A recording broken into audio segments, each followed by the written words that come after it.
Wukusu, peace and blessings to the Wukusu tribe. Let me take these headphones off.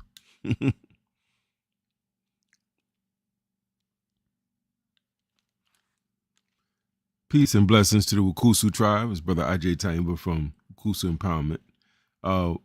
Every last Tuesday of the month at 7 p.m. Eastern Time, we have a special dedicated slot for Brother Haru Afari Atta, a modern day healer, kind of in the vein somewhat of a Dr. Sebi, to come in and kind of address a variety of health issues and ailments, specifically from the vantage point of those that our people, Africans, New Africans, Black people, deal with in this country and around the world. And that's not an issue so much of genetics as it is an issue of culture, right? Many of the diseases that we have and ailments we have weren't necessarily passed. They teach that, your family had high blood pressure, you got high blood pressure because your family had it. And we got research now that shows that that's not quite true. If you study epigenetics, it shows you that the things you got are largely from your environment you live in, the things you're exposed to, the people, your practices and habits, and what you eat, right? So that means if grandpa and grandma had it, and this one and that one had it, that doesn't necessarily mean you have to have it.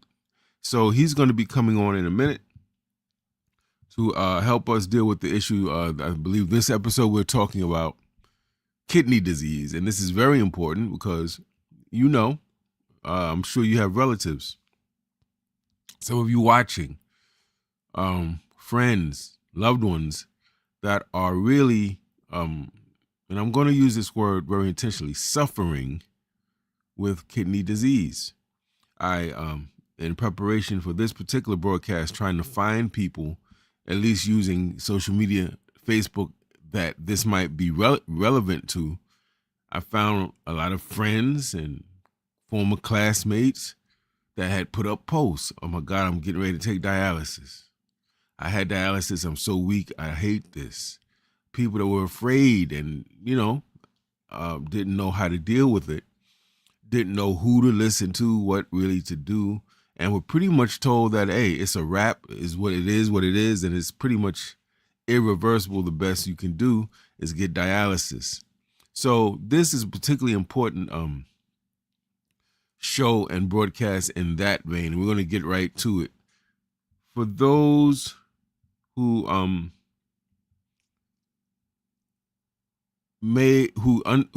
want you to understand what we're doing here. So we're in a weird position, we as Black people, and kind of a colonized people, right? You're in this country and you go by their rules because it's their country, but yet you know that this kind of isn't your country and you got your own rules, your own culture, right? Your own expressions. So let me say this. Although this brother Haru has a whole website, herbalresults.net, with all these people who have said, he's reversed my cancer, my diabetes, my high blood pressure, my kidney disease, right? There are people in this society that say, hey, no matter what those people said, you got to go to the doctor. So I do want to say, in this litigious society we have where people take what you say and then, take it and it doesn't work for them, they want to come back. I want to say this. Always use wisdom and discretion with whatever you do, whatever choice you make. You have to, at the end of the day, you're responsible for the choices you make as an adult. So I certainly believe in Brother Haru. I believe that he is wise. He puts in the work, he puts in the study, and I think he has the fruit to show and prove that. But if you make a decision to do the diet he suggests, take whatever medications he suggests, that's a decision you made, right? So this is for educational purposes. If you want to be sure and you want to make sure that, you dot all the I's and cross all the T's as relates to your physical health, it wouldn't hurt to go run what he's telling you by what the medical establishment is going to tell you. But you're going to find that what he's telling you is coming from medical reports that were issued by the American medical establishment, right? So it's really not, he's not far from what they're telling you. It's just that he's going and doing the research of the actual lab results and the latest studies so that he can make products containing the very things they say are medicinal or that are helpful for particular ailments. That said, we have Queen Bee Brenda is in the building. Queen says Wukusu. We say Wukusu right back. Now, family, I also want to say, I want to just do this while we are waiting for Brother Haru to come in. You know, I got to promote family. I learned from the best. And the corporation that we give all our money to, one of the reasons we give all our money to them is because they repeatedly tell us they have a product, what it does, why it's good, and why you should get it. That's just basic marketing science and promotional science. So I'm going to study the best and do the same. I am starting on Thursday, January 29th, 2 days from now, from 6:30 to roughly 7:30 p.m. Eastern, monthly Wukusu Empowerment Leadership Empowerment Workshop Series. Every month, every last Thursday of every month, from 6:30 to 7:30 Eastern Time. I am tired. Just the reason why we have this broadcast. I'm tired of our people suffering from things that are preventable.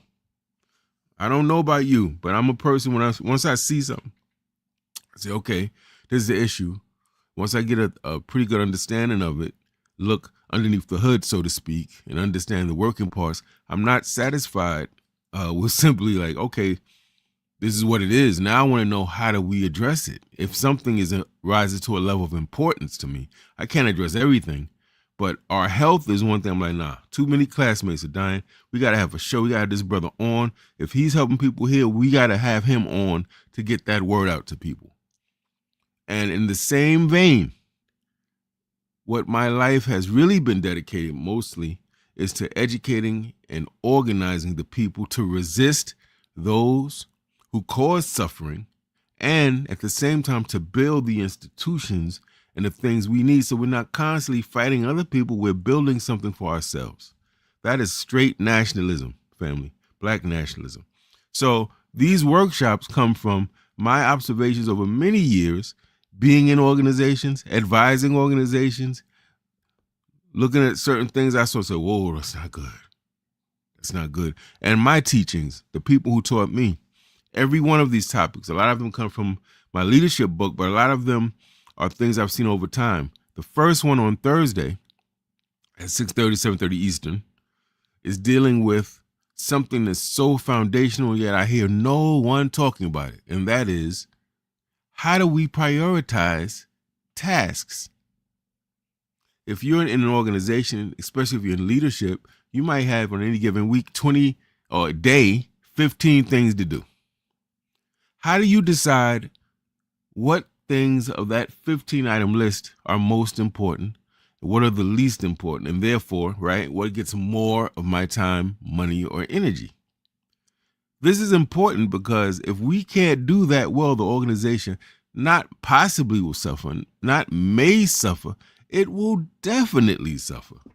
Because it means that you're giving your resources, your time, your attention, your money to things that are not that serious, family. And that means, because time, if you take it here, you lose it there. So that means if you're putting all your time, energy, money over here and it's not that serious, it means you're taking that time, energy, and money from those things that are very foundational to your organization, very important to your organization. And so my contention is that our organizations, when they fail, yes, it's because outside agencies do things to help them fail, but internally speaking, it's because this organization. It's not because we're not as smart as other people or talented, but our organizational skills, right? And I'm sure that you all have had the experience. So these workshops are coming from that vein. And this first workshop is simply going to teach people how to tell the difference between what's urgent versus what's important. Why is that important? What's the difference? And then it's going to give you it's going to help you understand what happens when you don't prioritize well, and it's predictable. It's almost like knowing if you cut your finger, it's going to bleed. It's almost that predictable. If you don't prioritize things, important things get dropped, and some real silly, frivolous thing is done, but it's not anything that's going to push your organization forward. So the next year you're saying, why is the organization why are people not coming? Why is stuff not getting done? Why are people burned out? Why are people leaving? Boom. One of the reasons typically goes back to organization. And one of the key organizational principles is be very clear on what's important. If you don't know anything else, know what's your real priorities and what are your minor priorities. And remember, priority, you ready? Nothing's a priority. Because priority means that it's ranked in order of importance. So we're going to get into that. We have a number of some really strong soldiers in the community that are coming in.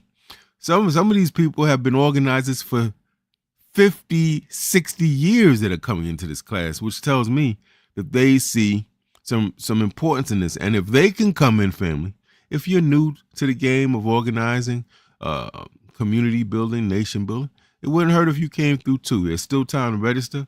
This flyer has a QR code in the bottom right that you can scan. Also, you'll see the information in the description section of this video. Now, that said, I'm going to just leave that up for a quick minute. I'm going to check on our good brother, make sure everything's all right with him. Give me 1 secundo. Okay, he says he's going to be logging in soon. Great.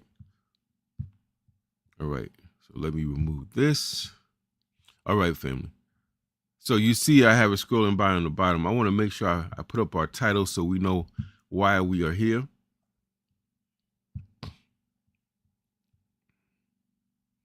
And I also want to make sure you know what Wukusu Empowerment is. Wukusu is the acronym for Wake Up, Clean Up, and Stand Up. That I know I attribute to Brother Malcolm. Some said the Nation of Islam, and that's possible. But the person I always heard say it was Brother Malcolm. And the 3-part call is really important.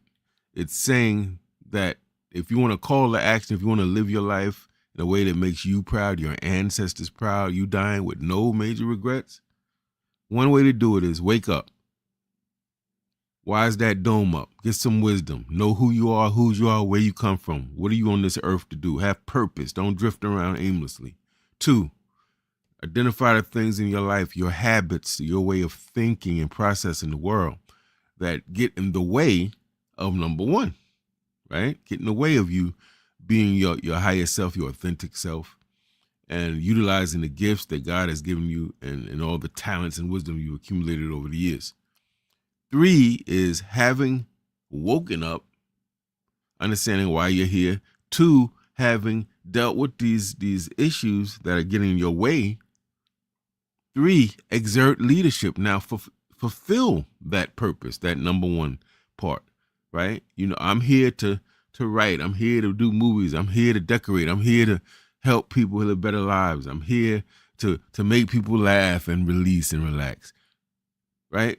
You're supposed to not just know that's why you're here, but actually do what you're here to do, right? So that you benefit, hopefully your family benefits, and hopefully the community benefits. So when we say Wukusu, either at Harlem Liberation School or in the context of Wukusu Empowerment, that's what it is.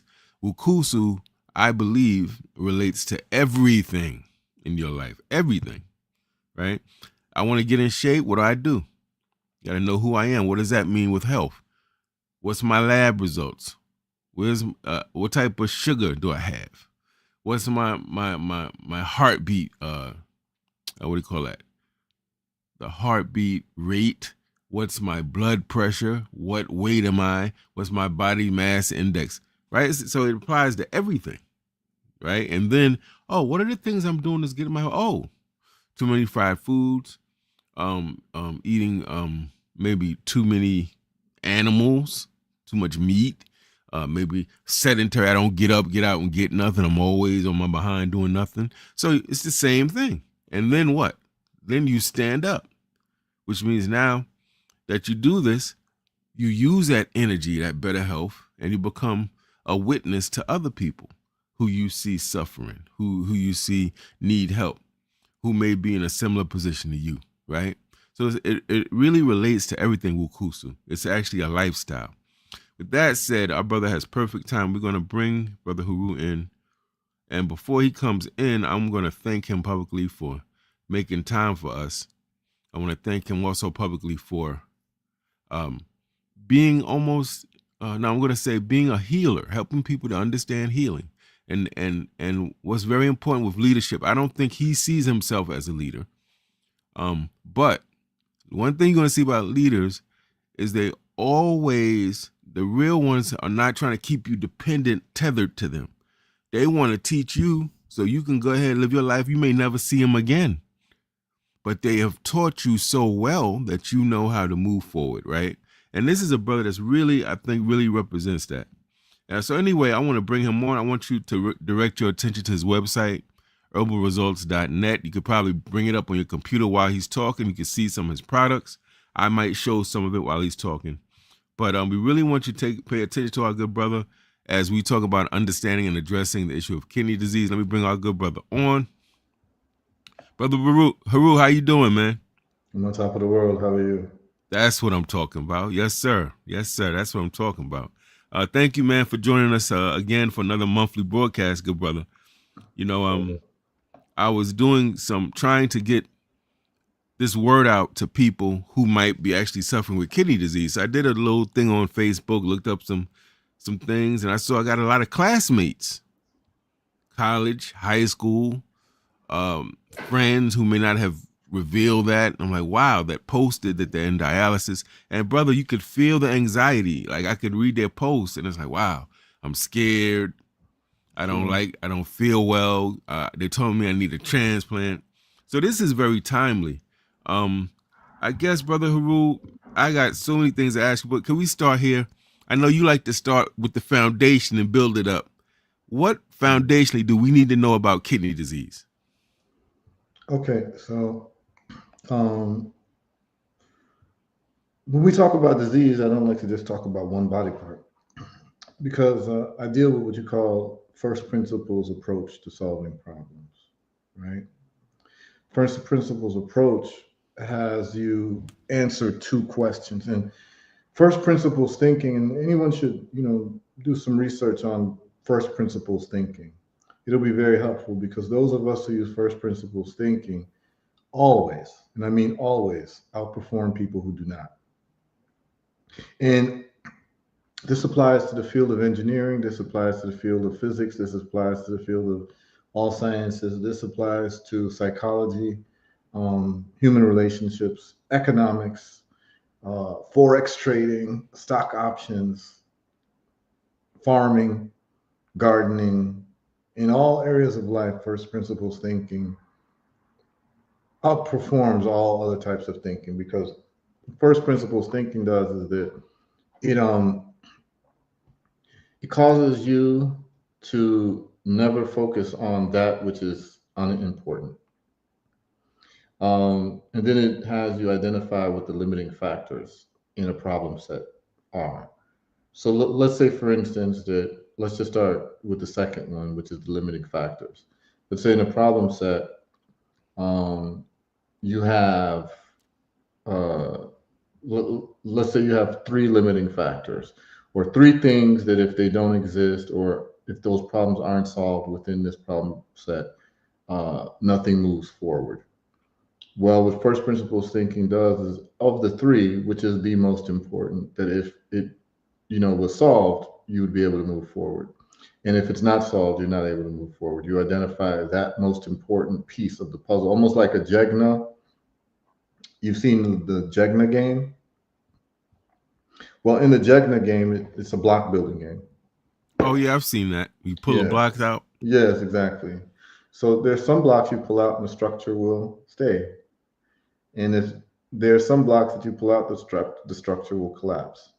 That block that causes the most collapse or the highest probability of collapse is the limiting factor. That means that you must focus on the strength of that block and the position of that block more than the other blocks. See, first principles approach has you identify that block first. And everything is focused on making sure that that block is not compromised.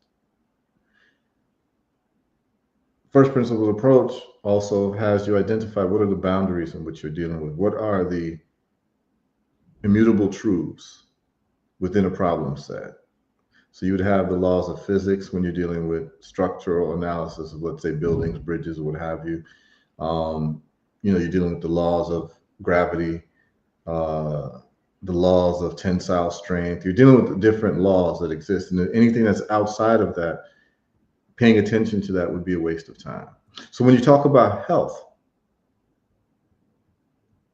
well, it turns out that health has two issues. One, the immutable laws of health, and two, what are the limiting factors? And when you start to find out, like, all human beings need water, all human beings need air. These are immutable truths, right? Because without a human being getting water or air, that human being dies, or that living thing dies. But when we start talking about health, we start to realize that health boils down to two things, man. Outside of the, natural laws that cannot be subverted, the limiting factors of health are not enough nutritive inputs and toxic inputs. That's it. That's what health boils down to. And you see that anyone who's grown fruit trees or farming or anything, you would know that the tree strength, the strength or the health of a tree boils down to toxic inputs or not receiving enough nutritive inputs. And so you identify what those nutritive inputs for a tree are: nitrogen, magnesium, iron, manganese, those types of things, magnesium. Like, you realize that a tree, the mutable truths of every tree is it needs sunlight and it needs water. You can't get around that, right? Sunlight and water. But the limiting factors is toxic inputs. Is it receiving toxic inputs? And is it receiving enough nutritive inputs? So if you take away the toxic inputs and you increase the nutritive inputs, all of a sudden now that tree is able to be robust and is able to heal itself and prevent itself from having all the different diseases that similar trees may have in that area. So modern health, which would be, let's just call it the health system that exists now in America, let's just say, does not have a first principles approach to health. It actually says that you will be sick forever and you just have to take these medications. So it's like, or we just cut out the diseased part of your body, right? So if you do that to a fruit tree, what you'll find is that the disease never goes away if you cut away the diseased branches or the diseased fruit, because that tree is a systemic problem. So when we're looking at health, we have to look at it from a systemic approach and not a singular approach of, oh, my foot is diseased, so we can just get rid of the disease by cutting off my foot. And then what you'll find is that the disease is still there inside the body. So now your other foot is affected. Now they got to cut off the other foot. And then it goes to different, we see this with women with breast cancer, right? Chop off one breast, later on, the cancer spreads to the other breast. Chop off the other breast, then the cancer spreads to the ovaries and to, the different reproductive organs. Now you got to get a hysterectomy. When that's over, now it's spread to your liver. Now they want to, give you a liver transplant. You don't, because you haven't dealt with the fundamental problem, which is, this is a systemic problem, a systemic disease. And if you haven't dealt with the root cause, it's just going to go to different parts of the body. And so when we talk about kidney disease, it's not just kidney disease. It's not kidney disease. You have a systemic problem, and right now it's being located in your kidneys. And so what I do, and why we're so successful at Herbal Results, is that we deal with the problem, not only just from a first principles approach, but let's just call it the root cause of the problem. So a lot of times when you get rid of the cancer, you also reverse the high blood pressure and the diabetes and all those other things that come along with it.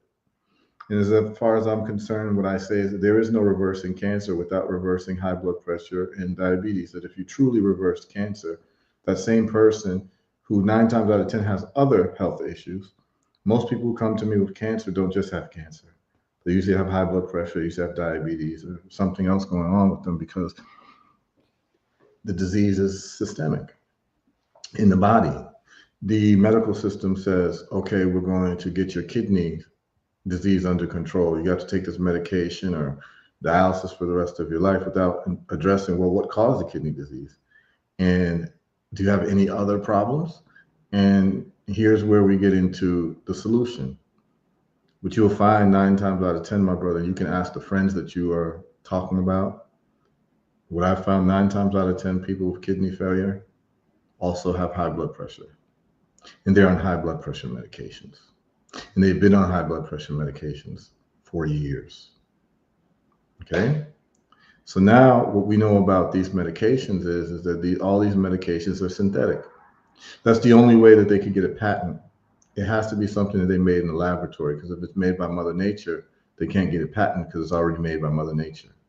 So modern day medicine is an intersection of commerce and patent law, because the drug companies cannot exploit, and the word is exploit, they cannot exploit a drug unless they have what you call the holy grail of business, which is a monopoly. A patent gives you a monopoly on a drug. In most drugs, they'll just take the corollary from the plant kingdom and tweak the molecular structure a bit and say, we've created something new. But since you've taken something from nature and you've tweaked it in a laboratory and made it man-made, the human body cannot process man-made things for a long time without having reactions, which they call side effects. Because the body is a natural body. It's made to take natural food or natural inputs. But if you've given it laboratory inputs, the body is not going to be able to assimilate all of that. And you start getting body malfunctions, which they call side effects. So what's happening 9 times out of 10 with people with kidney failure? Most of them are on high blood pressure medication, my brother, which means that the underlying problem was that they had high blood pressure, which is inflammation of the arterial walls. And so if you want to reverse kidney failure, the first thing that you've got to do is you've got to reverse high blood pressure. You've got to do it the natural way. Why do you have to do it the natural way?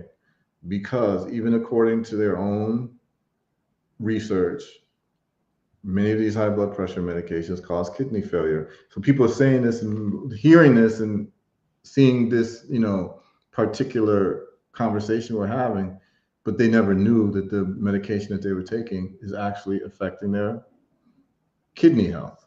So why don't we just look at a few studies? I'm going to show a few studies here, and I'm going to show a few of the top blood pressure medications and other medications that cause kidney failure. So the first thing you do when you encounter somebody with kidney failure is you ask them, what medications are you taking, or what medications have you been taking? Then you look at the side effects on drugs.com of these medications. You look at the renal section, and that will tell you the story. So let's do a couple examples. You ready for it, bro? Yes, sir. All right. So on our website, let me go ahead and share a couple things, and then you can put it on the screen. Let me know when you have it on the screen. So let's go to, this is the screen right now. I'm sharing it. It's on. Okay. So on herbalresults.net, the way you navigate is simply going to the science page. We have a science page for olive leaf extract, moringa cilantro, vitamin D. We'll be adding more studies for all the different products that we have. But olive leaf extract science is very instructive. So you click it and you just click the scientific studies on olive leaf extract. And so what you're going to see is you're going to see all types of scientific studies. And I have separated it by different diseases, right? So when you scroll, you'll see high blood pressure and diabetes medications cause kidney failure. So let's look at the study. The study here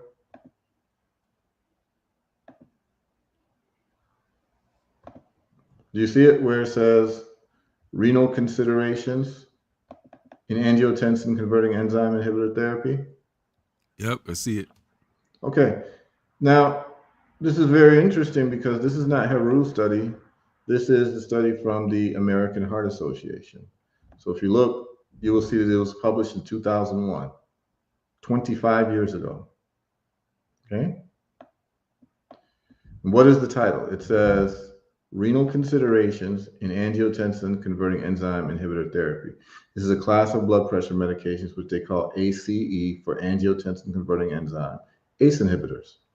This is a statement for healthcare professionals from the Council on the Kidney and Cardiovascular Disease and the Council for High Blood Pressure Research of the American Heart Association, right? So this is not Haru's study. I am just telling you what the study says. So let's read it. Let's read pieces of it. Angiotensin converting enzyme ACE inhibitors are now one of the most frequently used classes of antihypertensive drugs. That's blood pressure medication. Beyond their utility in management of hypertension, their use has been extended to the long-term management of patients with congestive heart failure, CHF, as well as diabetic and non-diabetic nephropathies. That just means pathologies of the kidneys. Diabetic nephropathies, okay? But here's what they say. All right. When you start to scroll down, it tells you ARF. Okay. ARF, they'll tell you it stands for acute renal failure. Okay. So ARF, acute renal failure, is defined as an abrupt reduction in renal function, usually heralded by a rise in serum creatinine concentration. Okay. So basically, creatinine is what your kidneys are supposed to clear from your blood through your urine. But when your kidneys are impaired, they don't clear it very well, so your blood levels of creatinine increases.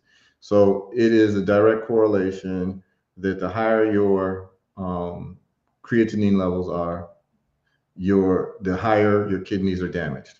You get that? So Yep. your kidneys suffer the most damage when your creatinine levels are higher. Or let me put it another way. It's evidence of your kidneys being damaged. Okay, so the higher the number, the more renal failure that you have. Okay, but this is what's important. This is what the American Heart Association says. It's very, very important. Right here. Renal function. Oops. Sorry. For some reason, this just scrolled on me. So let's go down. It says in the second paragraph under ARF due to ACE inhibitor therapy, which is the high blood pressure medication, it says right here, renal function can deteriorate acutely when ACE inhibitor therapy is initiated or in patients receiving chronic ACE inhibitor therapy. That means people who are continually taking these hypertensive drugs, antihypertensive drugs. And by the way you identify an ACE inhibitor is that they all end with the suffix pril. Anything that ends with pril is an ACE inhibitor. That's lisinopril, captopril, enalapril.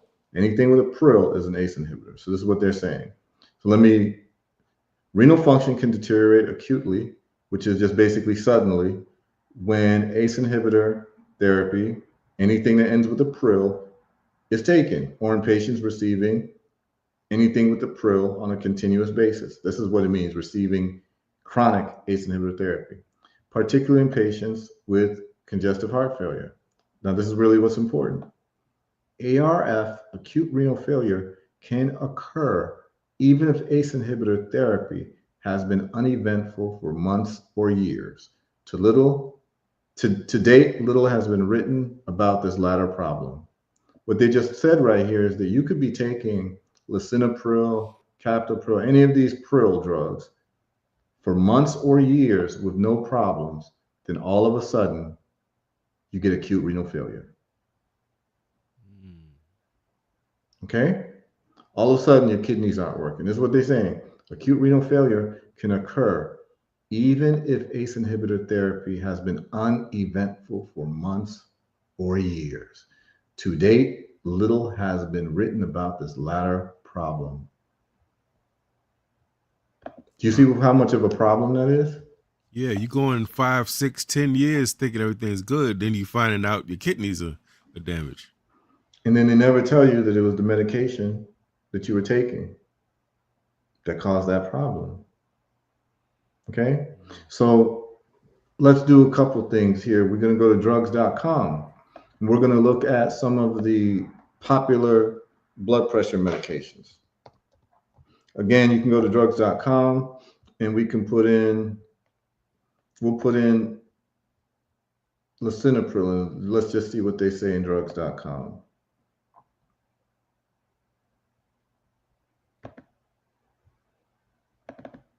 All right.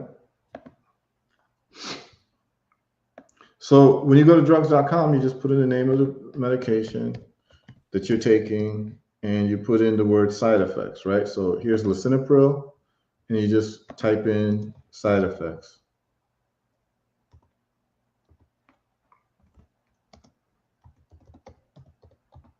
Okay. So when you put in lisinopril side effects, you scroll down and you will see lisinopril side effects, common, severe, long-term. You always click the link that says common, severe, long-term. And when you click it, it gives you the side effects panel. Okay.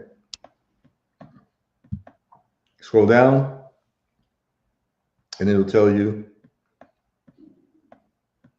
common side effects of lisinopril. Decrease in urine output or decrease in urine concentrating ability. That's already telling you that your kidneys are being damaged. Anytime you've got decreased urine output, that means your kidneys are being damaged. And as a matter of fact, about 80% of people who are on dialysis cannot urinate because their kidneys are not working. And so you're not able to urinate. The dialysis machines cleans out your blood, doing what your kidneys normally would do.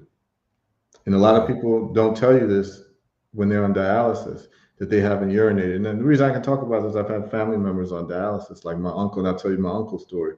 He wasn't able to urinate for 5 years until I took him off the blood pressure medication, gave him olive leaf extract instead. When he took the olive leaf extract, within 3 days, he was able to urinate by just taking out his blood pressure medication, controlling his blood pressure through natural means. All of a sudden now he can urinate when he hadn't urinated in 5 years. So think about being a human being and you haven't urinated in 5 years. I never knew that's what that meant. I had heard people on dialysis. I never knew that that's what it was doing. Let them talk to you. A lot of people are suffering in silence and don't tell you what's going on. If you talk to somebody on dialysis, they'll tell you. The majority of them cannot urinate. They haven't urinated ever since their diagnosis, okay? So cloudy urine. Okay, but let's go down even more. What you're going to see when you go to what they call for medical professionals or healthcare professionals, cardiovascular events, what you want to go down to is renal. Do you see this where it says renal? Yeah. Common. Up to 10% of people who take this medication, creatinine increase. Remember what we read about creatinine? Yep. When creatinine increases in the blood, that means your kidneys are failing or damaged. So 1 out of every 10 persons who take lisinopril, according to them, will show kidney impairment, which is another way of saying creatinine increase. Do you see that? I do. So that's 1 out of every 10 people. Okay. Now, here's the thing that you got to realize. And I'm about to show you something else. So another popular drug is called losartan. You might have heard of it. I have heard of that, losartan. Okay, so let's put in losartan. Side effects. And we can keep doing this like over and over. You're going to start seeing the same things. Losartan, which is not an ACE inhibitor, is another type of hypertensive drug, but it's given to people. It's very popular. Some people watching and listening right now are on losartan. So it's what they call a renin-angiotensin drug. And so here we go. We can go all the way down to for healthcare professionals again.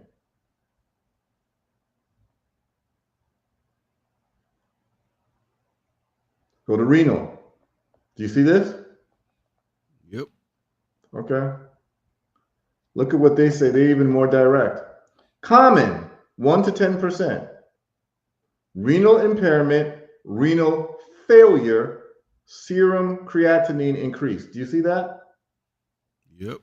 They're telling you that 1 out of every 10 people who take losartan directly is renal failure. People are taking this and have no idea. So now let me break it down to you in terms of economics. And I'm going to stop sharing the screen so I could look at the audience.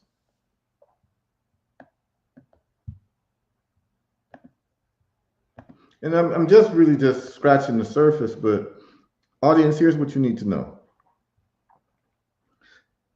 All of the dialysis clinics, and you'll see in the Black neighborhoods in America, you see more and more dialysis clinics springing up, right? Okay. Mhm. All of the dialysis companies, they have a particular person who works there called the Director of Business Development. They're looking for more business opportunities for dialysis clinics. They're looking to expand and grow. So you know what that guy does? And by the way, you spelled my name wrong. It's Ofori.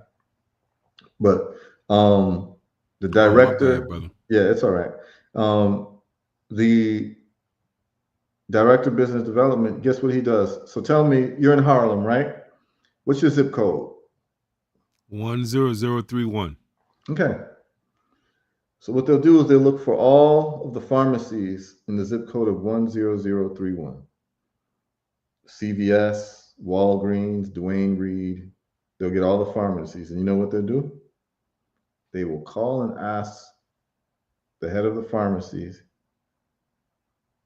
in your store that's in zip code 11301.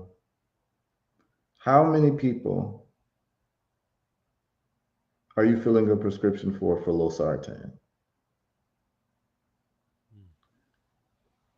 And they'll get the number, and then they'll call another pharmacy within that zip code.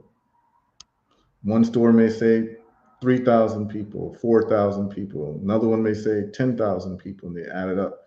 Maybe it's 100,000 people on losartan. Guess what they know now?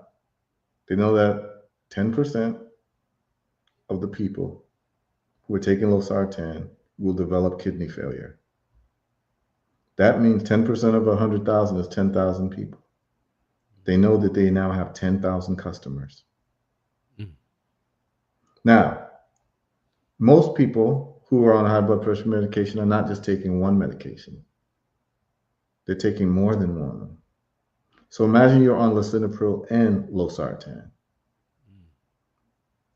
Each one had a 10% chance of kidney failure. Now you've increased your chances of kidney failure to 20%. 1 out of every 5 people now. That means that if it's 100,000 people now that have a 20% chance of kidney failure, how many people can you now expect to be customers? 20,000 people. And so guess what? We got customers now. Let's put up a dialysis clinic because we know how many people are taking these medications. And we know that these medications give you a percentage of how many people will get kidney failure. Now we know what our profit will be and our customer base will be. So the more these medications are given to people, the more the dialysis clinics know that they will have customers in the future and in the present. This is how it works. If you were to be hired tomorrow as business development of dialysis clinics, and you know that high blood pressure medications cause kidney failure, your job and your only job is to find out how many people within a zip code is on these medications that cause kidney failure. Wow, They know this. That's upsetting. It's saddening and it's upsetting. This is what's happening. Yeah. This is what's happening. Now, this is high blood pressure medications. And so the question is, well, I've got high blood pressure. I got to be on these medications for the rest of my life. But what has that just told you? That means that your doctor cannot solve the problem and certainly cannot even attempt to address the problem without a pharmaceutical medication that's going to end up killing your kidneys. So all you're doing is buying yourself time with high blood pressure and then creating another problem, kidney failure. But your doctor never explained to you why you have high blood pressure in the first place, and you're engaged in the same activities that cause your high blood pressure in the first place, which is The main thing that causes high blood pressure is inflammation of the arterial walls, and the main culprit for inflammation through food is sugar. So now you're eating all of these processed refined carbs that convert into sugar within 15 minutes of eating them, and you're causing inflammation of your arterial walls, which causes swelling, which then causes the high blood pressure. So you're not ever being told to change your diet or stop eating the foods that's causing the problem in the first place. The reason why they tell you you're going to have this for the rest of your life, because they know that you're going to keep eating that same food for the rest of your life, because no one ever told you that food was causing your problem. So what we do with our results is we tell you the foods that causes high blood pressure. A lot of times people thought it was salt, the true cause of high blood pressure, and they thought it was cholesterol. It's not cholesterol. True cause of heart disease, high blood pressure is inflammation of the arterial walls caused by sugar and vegetable oils.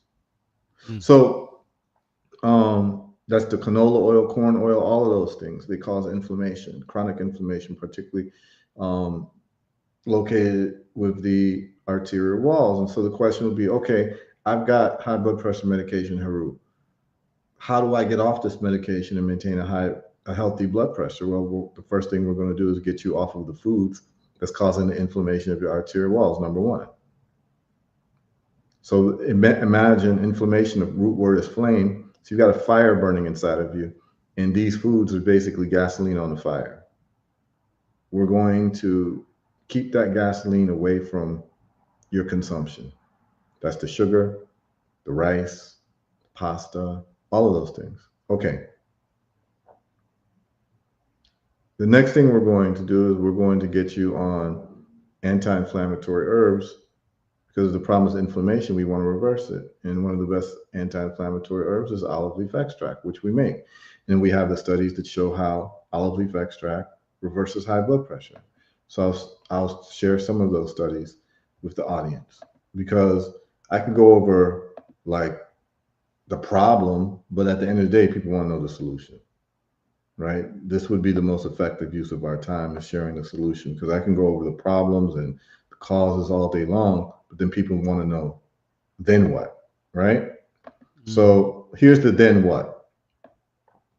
On our website, herbalresults.net, you just scroll down on the science page for olive leaf extract, and you see olive leaf extract and high blood pressure. Let's see what they say. Here's a study.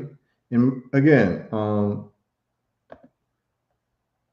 of my studies are coming from the United States National Institute of Health, NIH, National Library of Medicine, PubMed. Let's see what they say. They say olive leaf extract is effective in patients with stage 1 hypertension, comparison with captopril. What do you notice about the word captopril, bro? Is with that pril.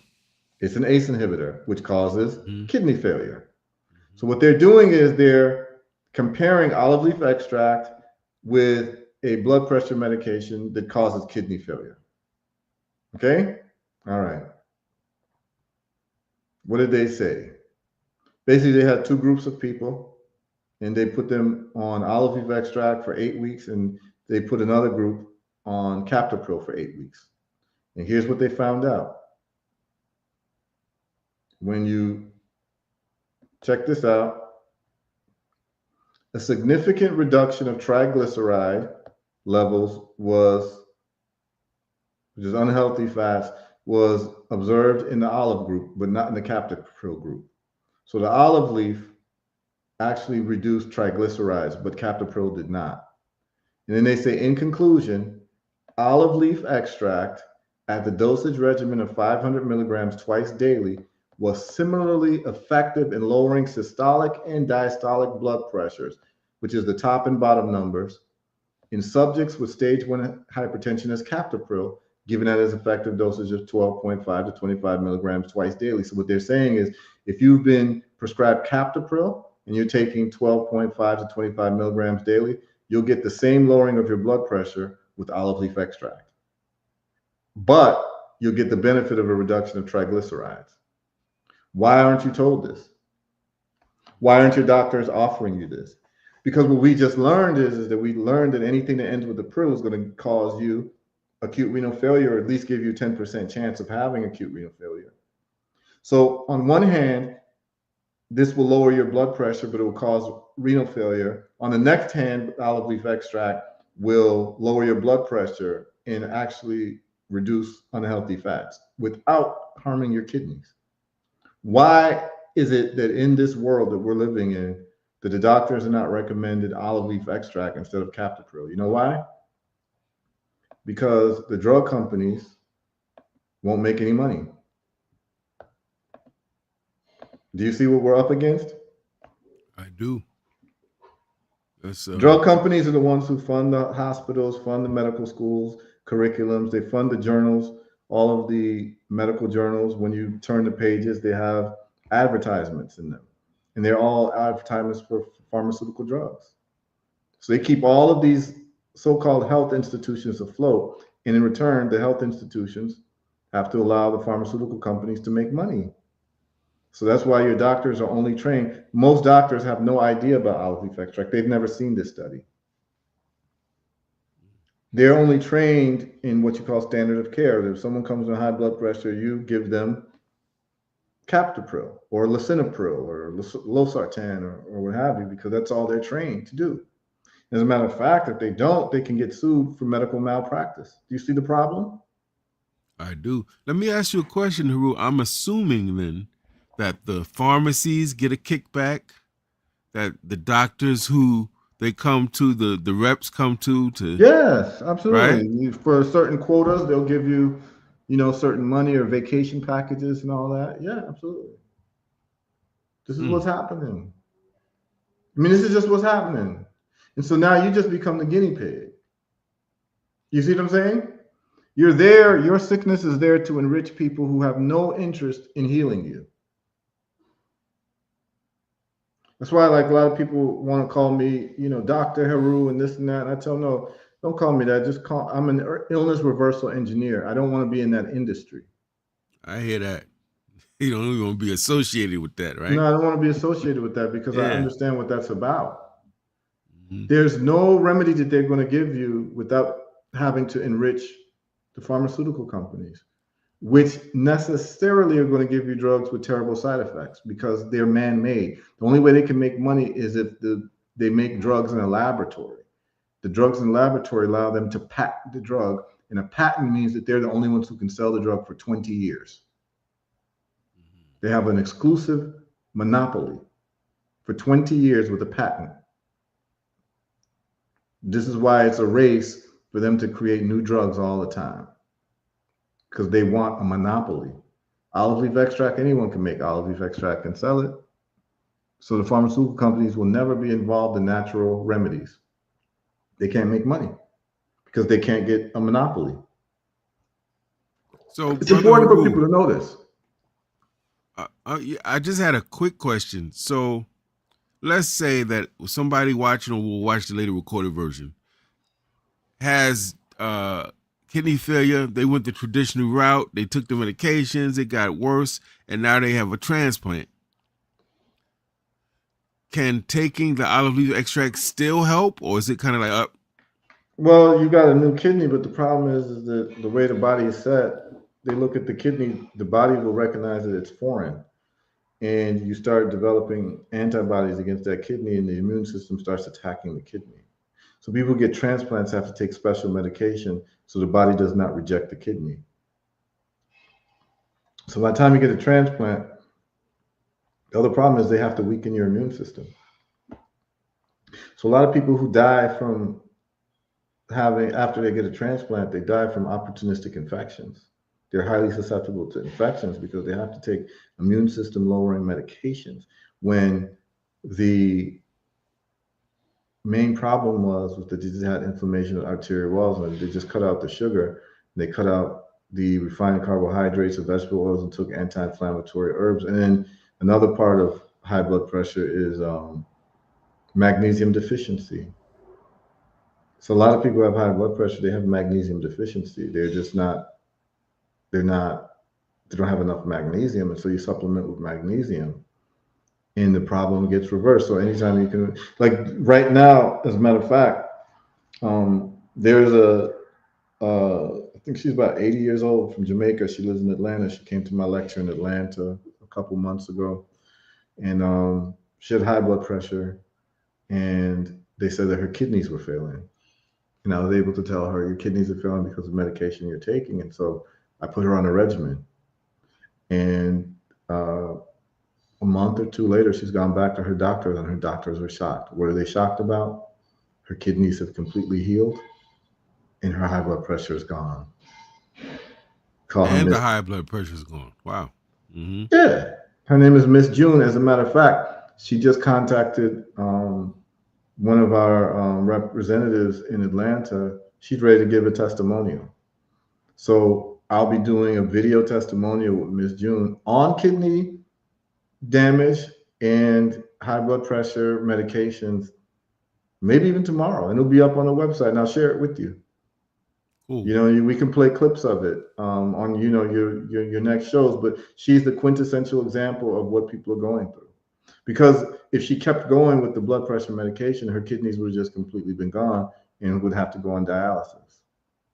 That's the road that you're on when you're on blood pressure medication for 5, 10, 15 years. Your kidneys are going to fail eventually. And you end up on dialysis, but no one ever told you that it was the medication that caused the problem. Now, if someone's on dialysis, Mm-hmm. can they Yeah, follow you this can. Yeah, regimen? And yes, because the first thing that you've got to do. So I'll tell you the story of my uncle. My uncle found out about the work that I was doing, and he had kidney failure. He's on dialysis for 5 years and hadn't urinated for 5 years. mm, And so I told him it's the blood pressure medication. What we're going to do is we're going to control your blood pressure naturally with olive leaf extract. According to the study we have, that it works just as well as the medications, as the pharmaceutical medication. And so he took the olive leaf extract, and he called me back like 3 days later, like overjoyed because he urinated for the first time in 5 years. It took as quick as 3 days of him not using his blood pressure medication and using olive leaf instead. The olive leaf then regulated his blood pressure to normal levels where he didn't need the medication. And within 3 days, he was able to urinate where he hadn't urinated in 5 years, and his doctors were shocked. Of course, they were shocked. I mean, I have so many cases of this. I have many cases of people with kidney failure. I have a testimonial from a reverend in Atlanta, Reverend Benjamin Mays. His brother-in-law was sent to the emergency room and put into the ICU because his kidney stopped working. And so I'm gonna tell this story. This is a very funny story. So he's in the hospital. He calls Reverend Mays. He calls Pastor Mays and says, "I'm in the hospital, man." And he says, "For what?" He says, "They say my kidneys have failed." And so he drops everything. Pastor Mays drops everything and comes to the hospital. And guess what he does? He gives him this. I'm going to show him exactly what he gave him. He gave him our super strength olive leaf extract. That's not even our strongest bottle. So I'm going to share this with the audience. He gives his brother-in-law this right here. You able to see this and share this with the audience? yeah, I got it up. Yeah. So he gave him this bottle here. This is the bottle, $40 bottle, super strength olive leaf extract from Herbal Results. Okay. Anyone who wants it, you just order it on the website, herbalresults.net, right? Ship it to your doorstep. So Pastor Mays had been getting these bottles and giving it to his congregation. So he knew what it did because he'd been getting all types of reviews and people saying it, you know, it reversed my problems, right? My health issues. So he gives him he goes to the hospital and gives his brother the bottle, but he does not tell his brother the dosage. So you're supposed to take like a capful 3 times a day. His brother's desperate. So guess what he did? He drank the whole bottle in one night. Oh no. What happened? The next morning, they checked his kidneys and his kidneys came back and they told him his kidneys weren't failing anymore and they discharged him. Wow. His kidneys bounced back. He drank the whole bottle because he wasn't told, you know, it's natural. So it's not like you're going to just like overdose. But he drank the whole bottle in one night. You're supposed to take 3 capfuls in a day. And before you knew it, his kidneys had come back And they said, you don't need to be here anymore. Your kidneys are functioning fine. Mm. Just like that. So I know the olive leaf extract works for kidneys very well just with these stories. So I'm in a very unique position because my customers end up being my friends and they tell me what's working. So if it wasn't for that story, I wouldn't know that someone could drink a bottle in a day It's and be amazing. okay. Yes, and Wow. his kidneys just bounce back. And then the story of my uncle taking olive leaf extract, discontinuing the blood pressure. So you have to do it, in a healthy way. I just tell everyone you monitor your blood pressure with a blood pressure kit. You can get it like a $30 Omron is the brand I recommend. Take your blood pressure, make sure the olive leaf is working. If it's working, you can just wean off that medication. Some people go cold turkey. Just make sure your blood pressure. What we want to do is the numbers is just maintains the number of anything below 150 over 90 or even 160 over 90. You're concerned when the bottom number is over 100 and the top number is over 160. That's when you should start getting concerned. So that would be, anything above 160, you should be concerned. Anything over 90 on that bottom number, particularly over 100, really. Anything over 100, that's when you start getting concerned. So I So, have to ask this, Haru. I'm sorry. I got to ask you this. So for the mhm, people watching that's on these medications, they're hearing you, they're horrified. They're ready to stop their medications tomorrow. Would mhm. you suggest that? And we know that, Well, they can.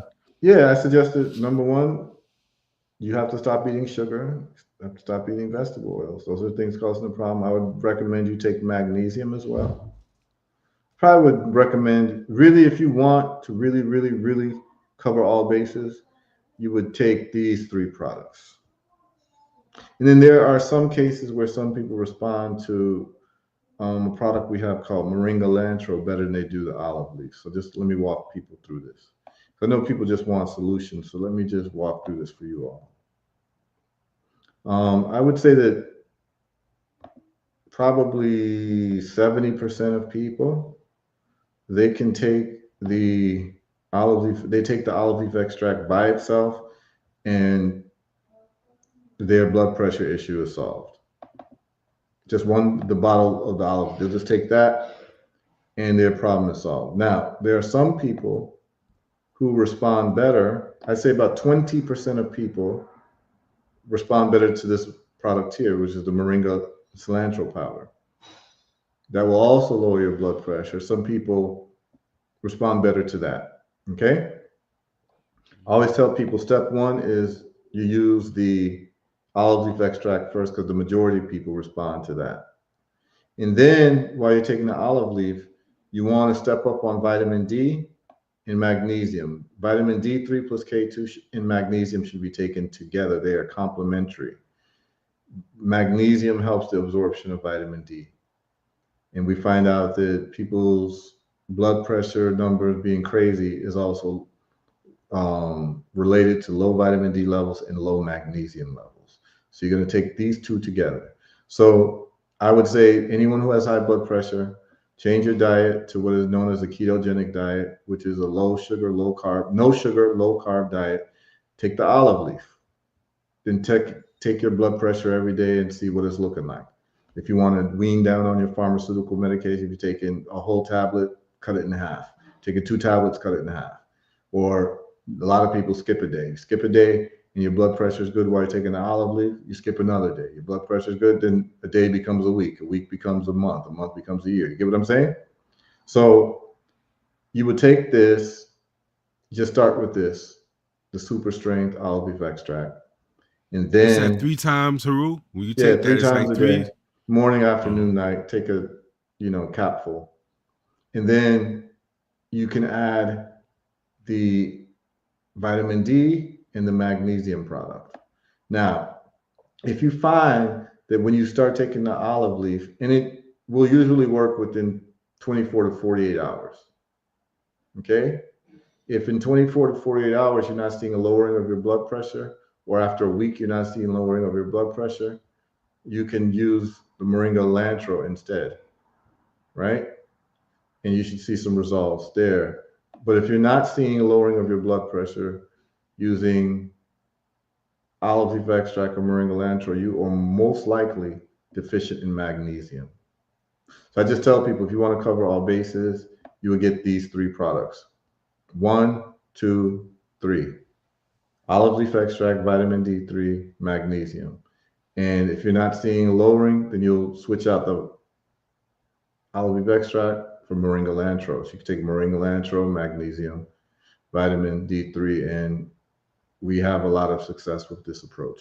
Gets people off the medication, and it starts healing the kidneys because you're not feeding your body with things that are ruining your kidneys. Now, here's the thing. I only just covered high blood pressure medications, but there are a whole list of medications that cause kidney impairment, and I'm going to go over it. And anyone can go on AI, and I would just ask anyone to do this. And here's the question I asked Grok. Grok is an AI, is very good. And I'm going to share this with you all. Okay. Grok is what's his name? Musk's. X. Yeah. Yeah. It's very good for medical stuff.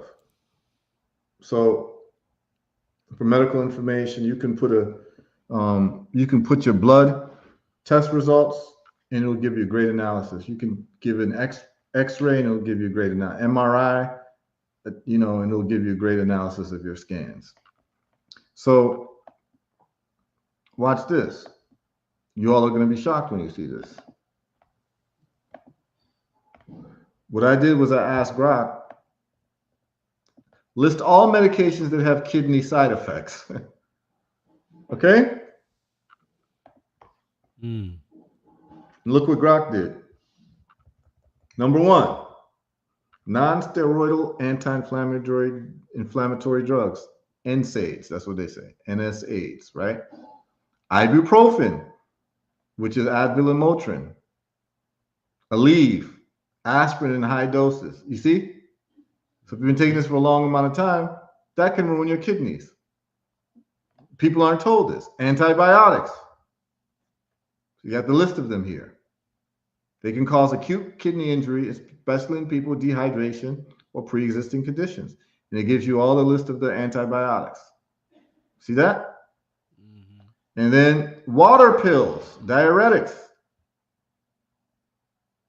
Lasix, hydrochlorothiazide, which they also prescribe for blood pressure, aldactone, spironolactone. It's all there. PPIs, proton pump inhibitors.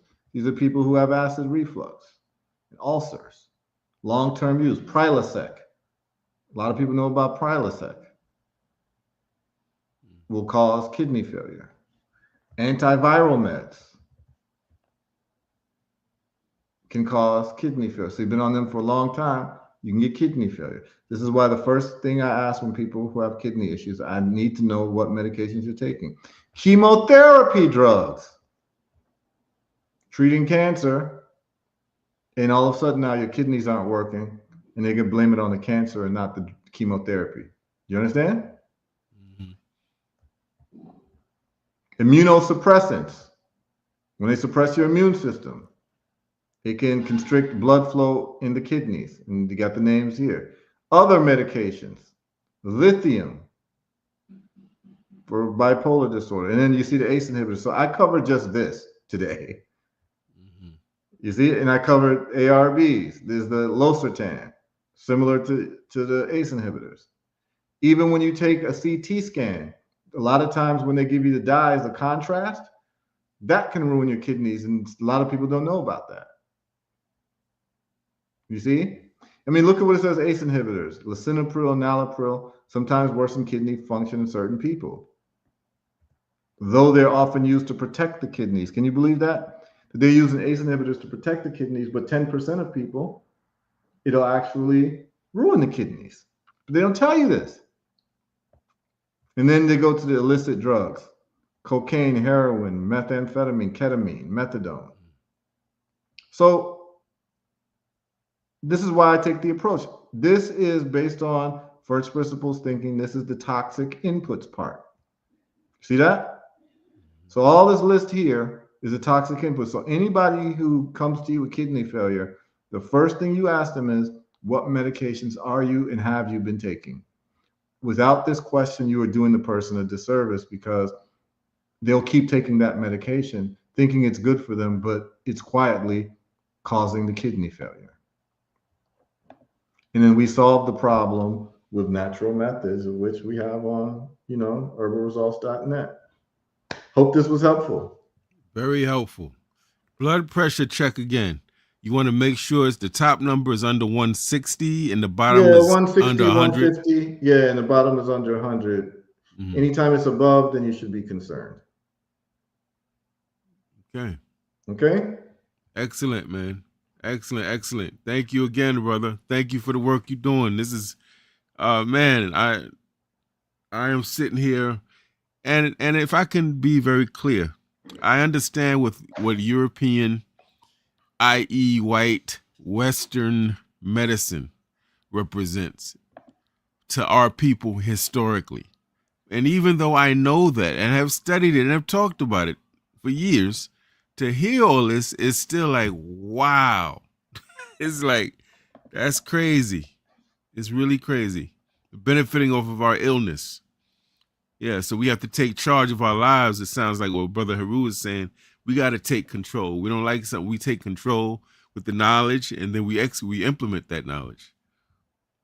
Absolutely. And you said a ketogenic diet. So the other thing, family watching, look into the ketogenic diet as well. That all this is a holistic, what we're eating, make sure we get rid of the toxins, as Brother Heru said, and then look into some of the products that he's making as well to provide the stuff that our body needs for nutrition. So yeah, it's kind of like a 3-prong approach.